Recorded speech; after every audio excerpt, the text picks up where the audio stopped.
En manchette ce soir, c'est le jour du souvenir partout au pays. Moment de recueillement important pour ceux qui ont donné leur vie au combat. C'est le jour du souvenir à tous les jours pour moi. Chaque matin, quand je me lève, je suis reconnaissant d'être en vie. Réaction régionale à la nouvelle vision économique de François Legault. La guignolée des médias arrive à grands pas. Donc, cette année, on pense distribuer autour de 1100 paniers alimentaires. Et encore plus cette année parce que les besoins sont grandissants, puis ça a été exprimé lors du point de presse. Ici Anthony Dallaire et le TVA 18h débute maintenant.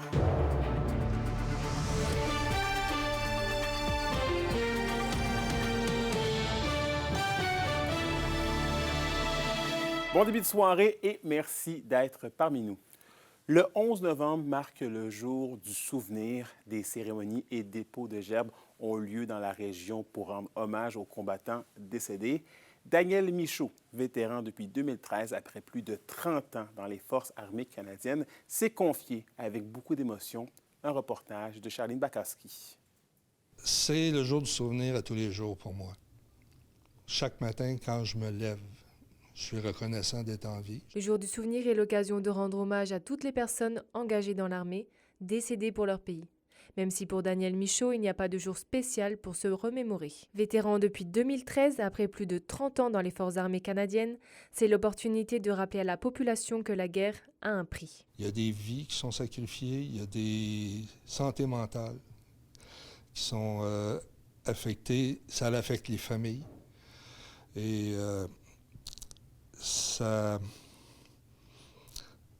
nous prend un soutien de la communauté.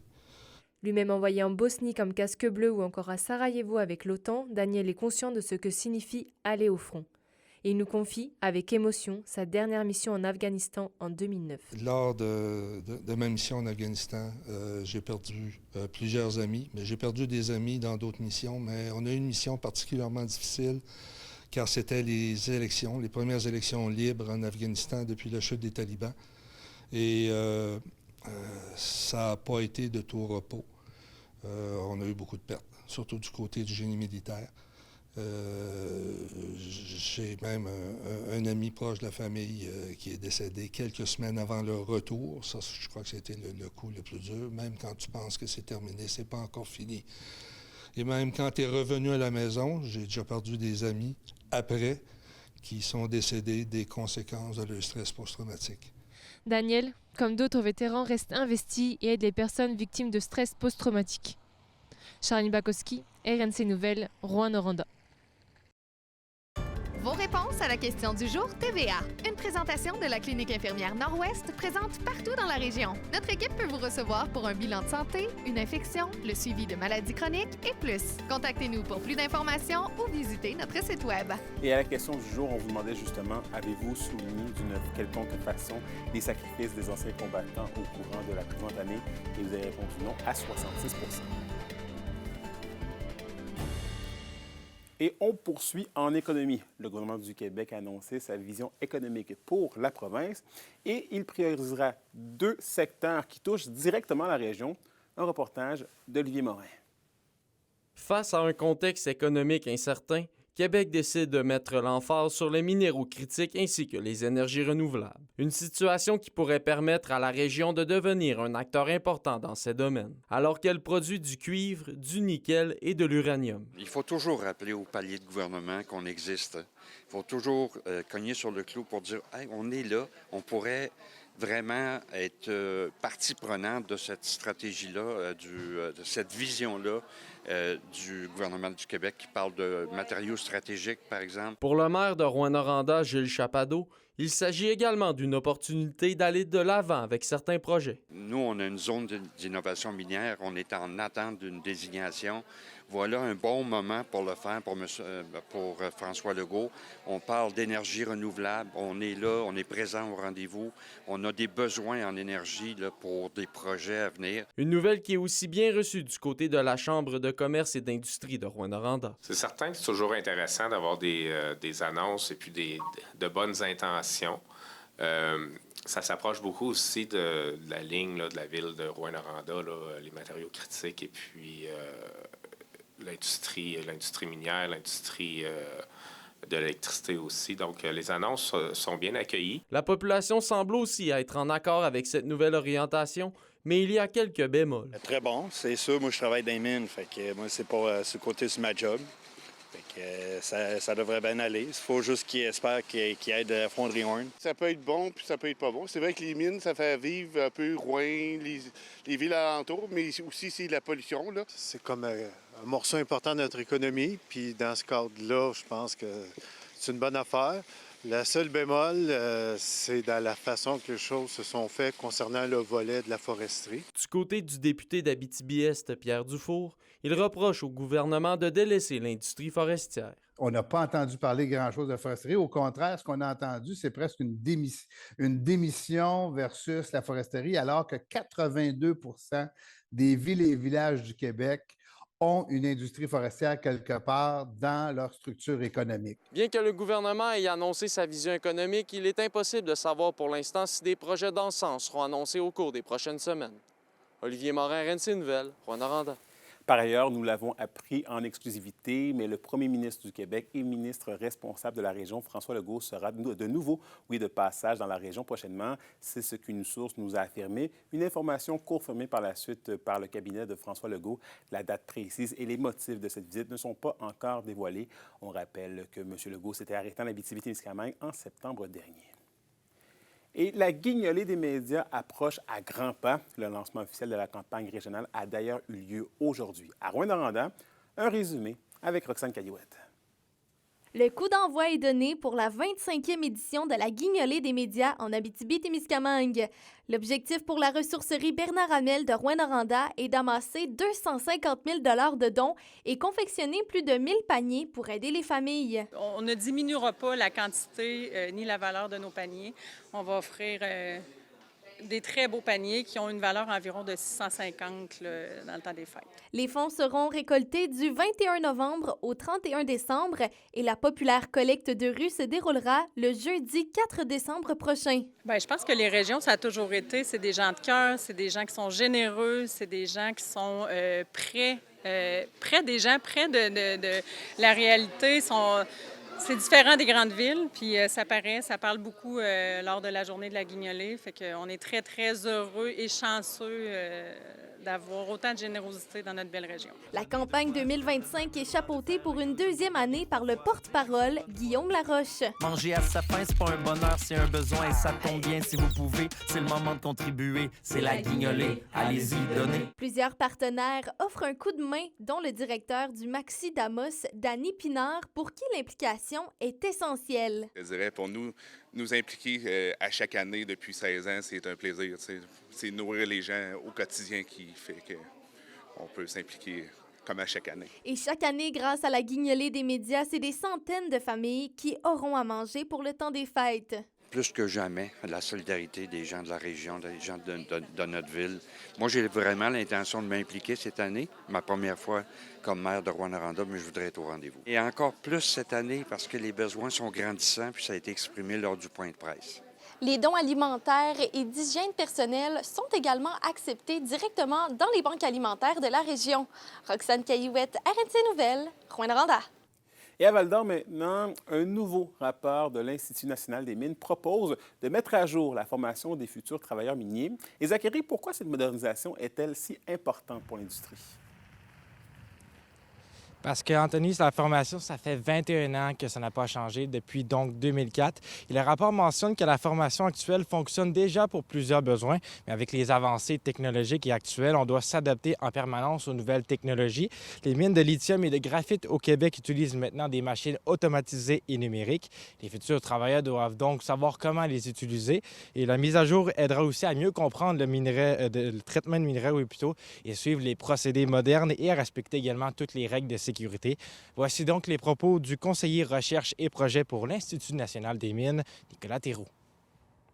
En ce moment, la formation qui est dispensée, notre rapport, qu'est-ce qu'il a pu déceler, c'est qu'elle présente je dirais, l'opération de ces différentes machineries.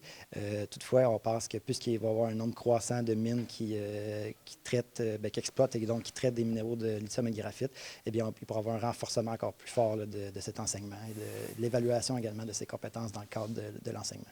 Bon, une fois que ça c'est dit, quelles seront les retombées concrètes de cette mise à jour pour les élèves et pour les mines?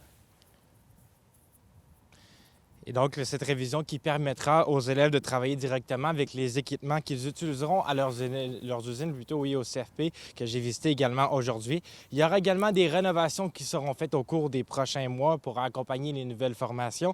Le CFP de Val-d'Or et du côté de la baie James, où également collabore avec les mines locales afin que les compétences enseignées correspondent aux besoins réels du terrain. Et donc, en gros, les diplômés qui seront encore plus près lorsqu'ils feront leurs entrées dans les mines. À nouveau, voilà également Nicolas Théroux. Bonne proportion des besoins de l'industrie sont répondus, mais on a constaté qu'il y avait des petits ajustements qui pouvaient être faits pour encore plus être en adéquation avec les besoins de ces minières-là. Donc, on parle principalement au niveau de rehausser l'approche des compétences pour ce qui est l'approche des équipements instrumentés, automatisés, numérisés. Et également, d'un autre point de vue, une autre priorité, c'était vraiment d'être encore plus, je dirais, à l'aise pour travailler avec le procédé de flottation, qui est un des procédés le plus stratégiques là, pour le traitement des minéraux de lithium et de graphite. Il y aura donc un avis qui a été élaboré, qui sera déposé dans les prochains jours à la ministre de l'Éducation, Mme Sonia Rebel. Parfait. Merci beaucoup, Zachary. Bonne soirée.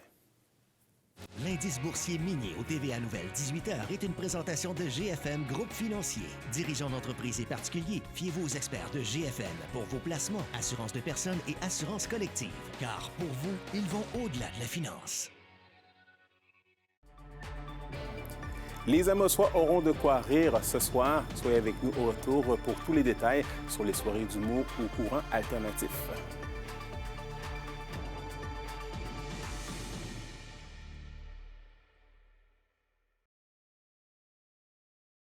La bonne nouvelle économique TVA, une présentation des SADC de l'Abitibi-Témiscamingue et du nord du Québec.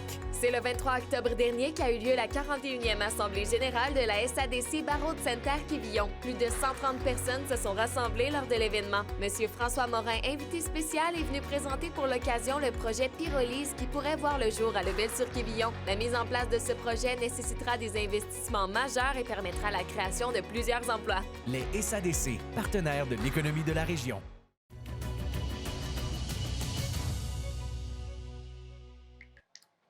Tu veux ramasser ça, ça,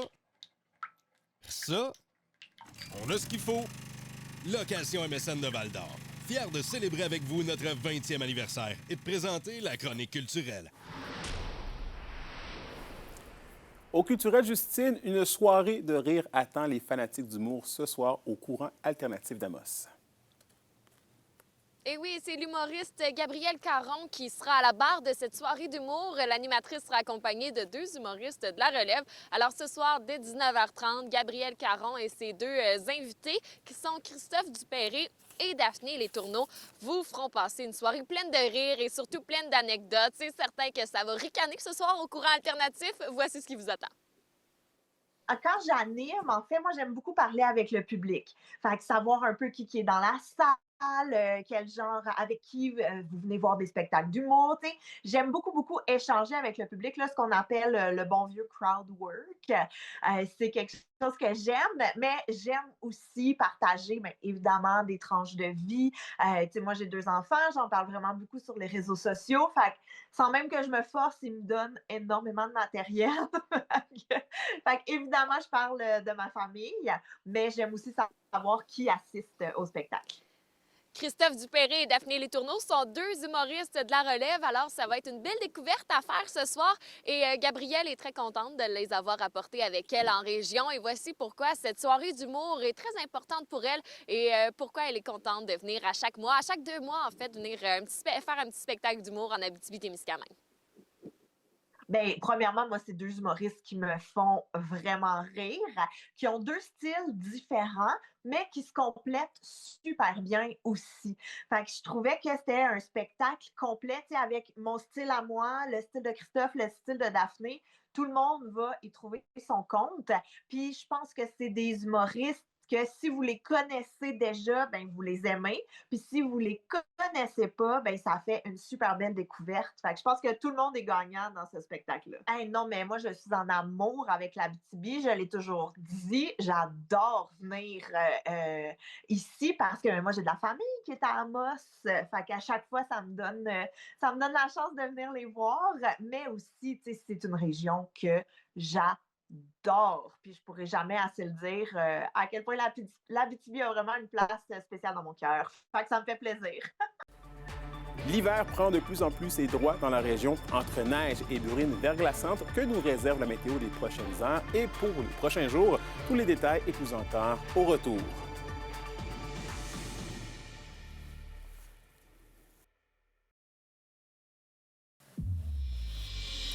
Au sport, Léane Barry est nommée recrue de l'année dans la U-Sport Canada. Celle qui a couru dans l'équipe de cross-country du cégep de l'Abitibi-Témiscamingue au courant des dernières années évolue maintenant pour le Rouge et Or de l'Université Laval. Léane Barry avait aussi participé cet été aux Jeux du Canada présentés à Saint-Jean-de-Terre-Neuve-Labrador. La Rouyn-Norandienne avait d'ailleurs terminé sur la 3e marche du podium dans l'épreuve du 5000 mètres. Pour une nouvelle importante à nous communiquer, contactez-nous, nouvelles au pluriel, @rncmedia.ca, par téléphone au 1-866-463-4636 et notre site web tvaabitibi.ca.